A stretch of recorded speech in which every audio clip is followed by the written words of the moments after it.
ഓ Andrew, നിങ്ങൾക്ക് വേണമെങ്കിൽ അത് നിങ്ങളുടെ അവകാശവാദമാണ്. അതെ, അപ്പോൾ ബലപ്രയോഗ സിദ്ധാന്തം എന്നത് സ്ത്രീകൾ പുരുഷന്മാരിൽ നിന്ന് അവകാശങ്ങൾ നേടുന്നുവെന്ന് വിവരിക്കുന്ന ഒരു വിവരണമാണ്. അതാണ് വിവരണം. ശരി, സ്ത്രീകൾ എന്തിനാണ് അവരുടെ അവകാശങ്ങൾ നേടുന്നത്? ബലപ്രയോഗ സിദ്ധാന്തത്തെ നിർവചിക്കണോ? എന്തുകൊണ്ടാണ് ഇത് ഇല്ല എന്ന് നിങ്ങൾ ആഗ്രഹിക്കുന്നുണ്ടോ? നിങ്ങൾ അങ്ങനെ ചെയ്തില്ല. എന്റെ സ്വന്തം നിർവചനത്തിൽ നിന്ന് ഞാൻ എന്താണ് ഒഴിവാക്കുന്നത്? ശരി, സ്ത്രീകൾ എന്തിനാണ് ഇഷ്ടപ്പെടുന്നത്?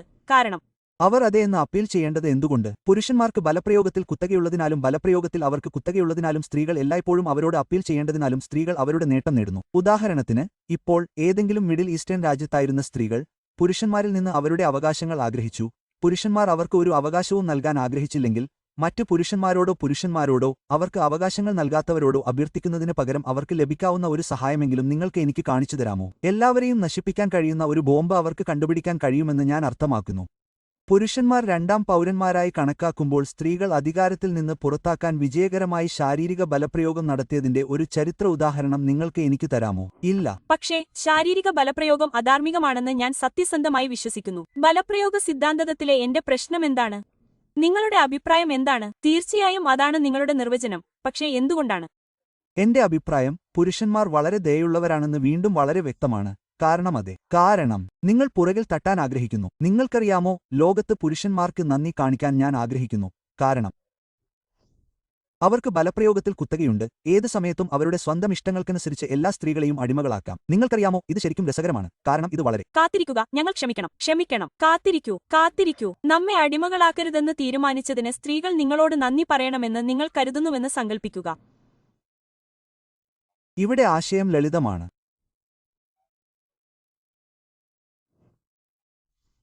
ഒരു വിഭാഗത്തിൽപ്പെട്ടവർ മറ്റൊരു വിഭാഗത്തിൽപ്പെട്ടവരേക്കാൾ വളരെ ദുർബലരാണെങ്കിൽ ശരിയാണോ? അവർക്ക് എപ്പോൾ വേണമെങ്കിലും നിങ്ങളോട് എന്തും ചെയ്യാൻ കഴിയും. പകുതി ലോകവും അങ്ങനെയാണെന്ന് തെളിയിക്കുന്നു. കുറഞ്ഞത് ലോകത്തിന്റെ ഈ പകുതിയിലെങ്കിലും നമ്മൾ അങ്ങനെ ചെയ്യുന്നില്ല. നമ്മൾ അങ്ങനെ ചെയ്യാത്തതിനാൽ ഇവിടുത്തെ പുരുഷന്മാർ വളരെ ദയാലുക്കളാണ്. അവർക്ക് ആവശ്യമുള്ളത് എടുക്കാൻ കഴിയും. പക്ഷേ അവർ അത് ചെയ്യുന്നില്ല എന്ന് സ്ത്രീകൾ കരുതുന്നു. അതെ, അത് വെറും ഒരു തലോടൽ മാത്രമല്ല. എല്ലാ ദിവസവും ഓരോ ശ്വാസത്തിനും അവരോട് നന്ദി പറയുന്നതിനെക്കുറിച്ചാണ്. കാരണം ആത്യന്തികമായി അവർക്ക് ഇത് ചെയ്യാൻ കഴിയും. അവർക്ക് കഴിയുമെന്ന് നിങ്ങൾക്ക് നിഷേധിക്കാൻ കഴിയില്ല.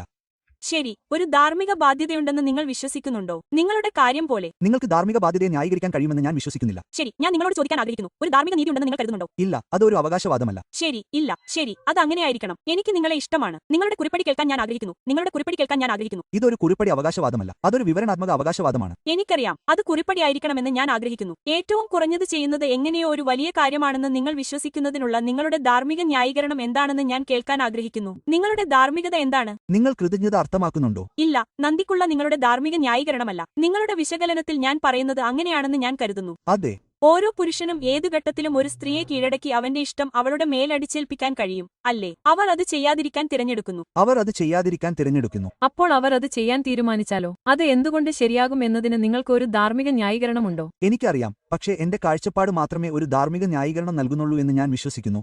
നിങ്ങളുടെ കാഴ്ചപ്പാട് അങ്ങനെയല്ലെന്ന് ഞാൻ വിശ്വസിക്കുന്നു. അതിനാൽ ഞാൻ നിങ്ങൾക്ക് എന്റേത് നൽകും. ശരി, എന്റെ ധാർമ്മിക ന്യായീകരണം ഞാൻ ഒരു അപ്പീൽ നൽകുകയും എന്റെ ജ്ഞാനശാസ്ത്രത്തെയും സത്യയും യേശുക്രിസ്തുവിൽ അടിസ്ഥാനപ്പെടുത്തുകയും ചെയ്യുന്നു എന്നതാണ്. അടിസ്ഥാനമില്ലാതെ നിങ്ങൾക്ക് തത്വചിന്താപരമായി അറിവ് നേടാൻ കഴിയില്ലെന്ന് ഞാൻ കരുതുന്നു. അതിനാൽ എന്റെ ധാർമ്മികതയെ അങ്ങനെയാണ് ഞാൻ അടിസ്ഥാനപ്പെടുത്തുന്നത്. കാരണം നിങ്ങൾ അങ്ങനെ ചെയ്യരുത്. എന്നിരുന്നാലും നിങ്ങളുടെ പ്രശ്നം മതേതര രാഷ്ട്രങ്ങൾ എല്ലായിടത്തും ഉയർന്നുവരുന്നു എന്നതാണ്. യേശുക്രിസ്തുവിനോടുള്ള അഭ്യർത്ഥന ഉയർന്നുവരുന്നില്ല. അതിനാൽ പുരുഷന്മാർ മുൻഗണനയ്ക്ക് പുറത്ത് ഇത് എന്തുകൊണ്ട് ചെയ്യരുതെന്ന് മതേതരത്വത്തിന് ഒരു അഭ്യർത്ഥന നടത്താൻ കഴിയുന്നില്ലെങ്കിൽ പുരുഷന്മാരുടെ മുൻഗണനയാൽ നിങ്ങൾ തുറന്നുകാട്ടപ്പെടുകയല്ലേ? എപ്പോൾ പോലെ അവർ ഇത് ചെയ്യാൻ ഇഷ്ടപ്പെടുന്നുവെന്ന് തീരുമാനിക്കുമ്പോഴെല്ലാം ശരിയല്ലേ? നിങ്ങളുടെ സ്വന്തം മുൻഗണനകളല്ലാതെ അവർ ചെയ്യാത്ത ഏത് ധാർമ്മിക കാര്യത്തെയാണ് നിങ്ങൾക്ക് ആകർഷിക്കാൻ കഴിയുക? കാത്തിരിക്കൂ, അപ്പോൾ ദൈവം നിങ്ങളോട് അത് ധാർമ്മികമാണെന്ന് പറഞ്ഞോ ഇല്ലയോ എന്നതിനെ അടിസ്ഥാനമാക്കി എന്തെങ്കിലും ധാർമ്മികമോ അധാർമികമോ ആണെന്ന് നിങ്ങൾ മാത്രം വിശ്വസിക്കുന്നു. ക്രിസ്ത്യൻ ധാർമ്മികത, ദൈവിക കൽപ്പന, സഭാചരിത്രം, അപ്പോസ്തോലിക പിന്തുടർച്ച, നിലനിൽക്കാൻ ദൈവത്തിൽ അടിസ്ഥാനപ്പെടുത്തേണ്ട അതീന്ദ്രിയങ്ങളെ മനസ്സിലാക്കുന്നതിന്റെ അടിസ്ഥാനം എന്നിവയെ അടിസ്ഥാനമാക്കി. ശരി, എന്നാൽ ദൈവത്തിന്റെ ജ്ഞാനം മനുഷ്യനിലൂടെ വിവർത്തനം ചെയ്യപ്പെടണം. അപ്പോൾ നിങ്ങളുടെ ധാർമ്മികത ദൈവത്തെ അടിസ്ഥാനമാക്കിയുള്ളതല്ല, അത് മറ്റൊരാളുടെ വ്യാഖ്യാനത്തെ അടിസ്ഥാനമാക്കിയുള്ളതാണ്. അപ്പോൾ അത് നമ്മളെ മുൻഗണനകളിലേക്ക് തിരികെ കൊണ്ടുവരികയാണെങ്കിൽ ശരിയല്ലേ? എനിക്കും അത് കുഴപ്പമില്ല. അപ്പോൾ നിങ്ങൾ മുൻഗണന അടിസ്ഥാനമാക്കിയുള്ള ഈ ധാർമ്മികതയിലേക്ക് മടങ്ങി. അങ്ങനെയാണെങ്കിൽ അടിമത്തത്തെ ന്യായീകരിക്കുന്ന സാഹചര്യമാണിത്. ഓ അതെ, അപ്പോൾ എനിക്ക് അതെ എന്ന് പറയാൻ കഴിയുമോ? നിങ്ങളുടെ ധാർമ്മികത അടിമത്തത്തെ ന്യായീകരിക്കുന്നു. ഞാൻ സമ്മതിക്കുന്നു. അതെ. ഇല്ല, പക്ഷേ ആൻഡ്രൂ, നിങ്ങൾ മുൻഗണന അടിസ്ഥാനമാക്കിയുള്ള ധാർമ്മികതയിൽ വിശ്വസിക്കുന്ന ആളാണ്. നിങ്ങൾക്കില്ല, ഞാൻ വിശ്വസിക്കുന്നില്ല. അപ്പോൾ അത് മുൻഗണന അടിസ്ഥാനമാക്കിയുള്ളതല്ലാത്തതിന്റെ അടിസ്ഥാനം എനിക്ക് തരൂ. ധാർമ്മികത വസ്തുനിഷ്ഠമാണെന്ന് ഞാൻ വിശ്വസിക്കുന്നു. വിശ്വസിക്കുന്നു. അതെ, ഞാൻ വിശ്വസിക്കുന്നു. ഞാൻ അത് പലതവണ പറഞ്ഞിട്ടുണ്ട്. വസ്തുനിഷ്ഠമായത് എന്നാൽ അസാന്നിധ്യ മനസ്സുകൾ നിലനിൽക്കുക എന്നാണ്. അതെ, ഞാൻ ധാർമ്മികതയിൽ വിശ്വസിക്കുന്നു. അപ്പോൾ അത് എവിടെയാണ് നിലനിൽക്കുന്നത്? അസാന്നിധ്യ മനസ്സുകൾ. ശരി, അതൊരു ഭൗതിക ആശയമല്ല. അപ്പോൾ എല്ലാ മനുഷ്യരും നാളെ മരിക്കുകയാണെങ്കിൽ ഇപ്പോഴും ധാർമ്മികമോ അധാർമികമോ ആയ എന്തെങ്കിലും ഉണ്ടോ? അതെ. അതെങ്ങനെ സാധ്യമാകും? ശരി, ഭൂമിയിൽ മറ്റ് ജീവിതങ്ങളുണ്ട്, ആൻഡ്രൂ. അപ്പോൾ ഒരു സിംഹം ഒരു മുയലിനെ തിന്നാൽ അത് ധാർമ്മികമാണോ? ശരി, ഇല്ല. ഞാൻ ഉദ്ദേശിച്ചത് അതെ, ക്ഷമിക്കണം, അത് അങ്ങനെയാണ്. കുത്ത് അതൊരു തരം ഉപജീവന മാർഗമാണ്. അതായത് നമ്മൾ എല്ലായ്പ്പോഴും ചിക്കൻ കഴിക്കും. ഒരു നിമിഷം കാത്തിരിക്കൂ. അപ്പോൾ നിങ്ങൾ വിശ്വസിക്കുന്നില്ലേ? കാത്തിരിക്കൂ. അപ്പോൾ കാത്തിരിക്കൂ എങ്കിൽ ഞാനിത് ശരിയാക്കുന്നുവെന്ന് ഉറപ്പാക്കുന്നു. ഭൂമിയിലെ എല്ലാ മനുഷ്യരും മരിച്ചുപോയെങ്കിൽ ഇനി മനസ്സുകളില്ല.